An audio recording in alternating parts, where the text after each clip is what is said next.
Hello, hello. Grown Black Folks Talk again. This is going to be a much shorter video because I think this needs to be explained. Baby mama, baby daddy culture only exists in people who are going to be in the permanent underclass.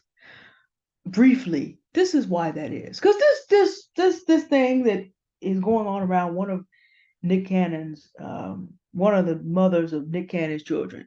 And that is the more respectful, dignified way. She's not just a baby mama, she's the mother of a child. Mother is a much more respectful term. And so many silly black men and women know, well, she's always going to be Nick's baby mama. No, she doesn't really belong to him.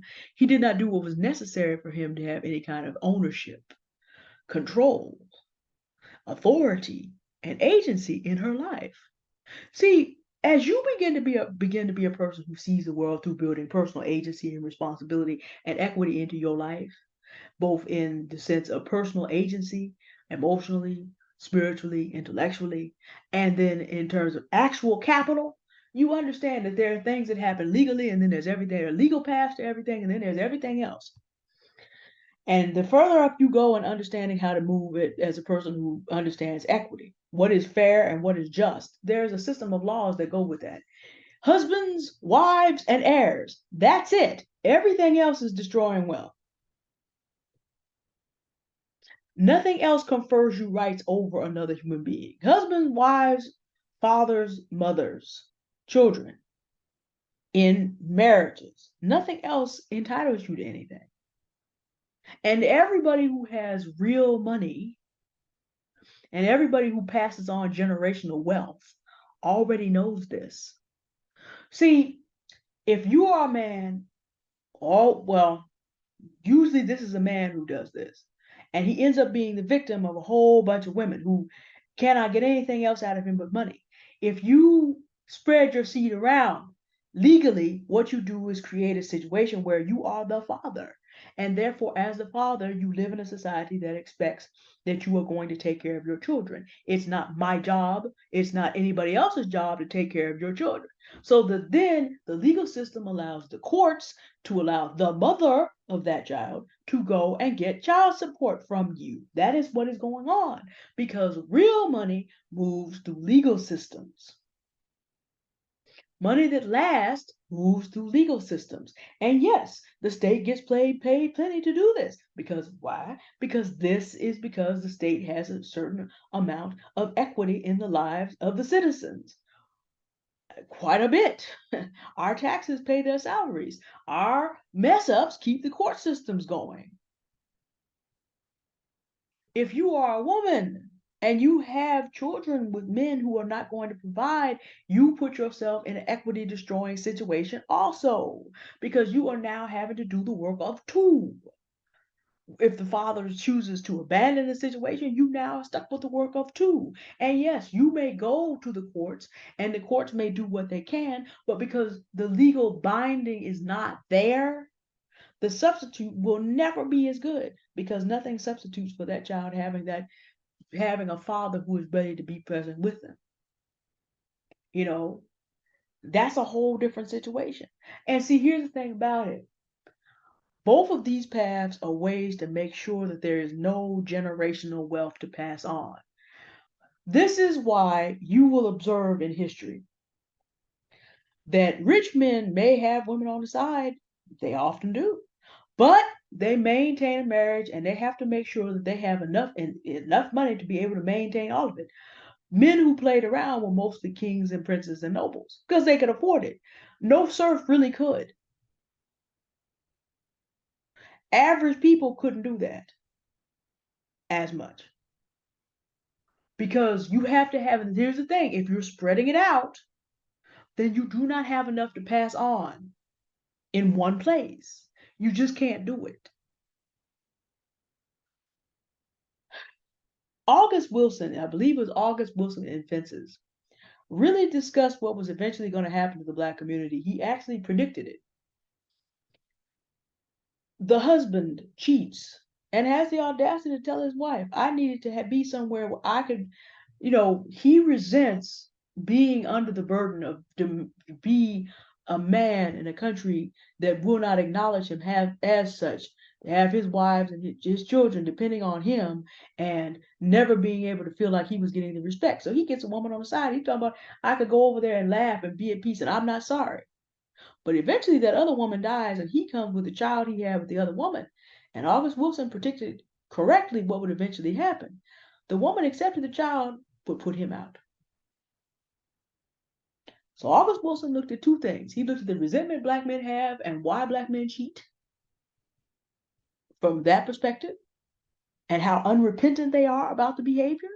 And he also predicted that eventually black women would be like, we'll keep kids, but not you. Bye.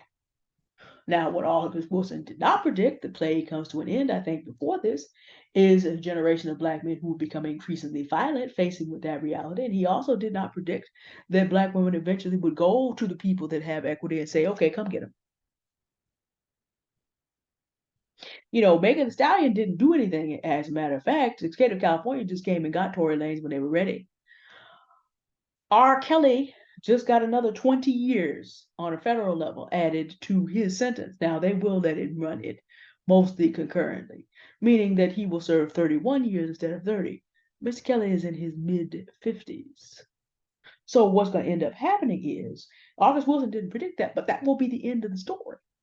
Because, see, you trying to have control where you don't have it is always going to lead to situations. Illegal activity is always going to put you in danger. There is no culture like this in communities that actually have equity. Yes, they're still cheating. Humans are going to be human. Men and women cheat. Humans are going to be human. But people do it with a respect for the fact that if we mean to have something pass on, we're going to have to figure out how to make this marriage work because this is the only legal path to building equity through a family. Every time you go outside and have another child, you're taking money that would become, you're taking money and resources that would become your generational equity. I said in the last video, the advantage of being a Christian is what? We all know that most equity comes through inheritance. So if you have a heavenly father that owns the universe, you're in a better position than someone that doesn't. Because even on earth, we understand that most people's equity actually who have equity actually it comes through inheritance. Baby mamas, baby daddies don't know nothing about that. That culture that glorifies that and thinks that it confers rights to you does not know anything about that. So I had to do this shorter video because I'm like, that has really bothered me. That whole conversation about, well, she's still always just gonna be Nick's baby mom. No, she can get married and be a wife and never deal with that again.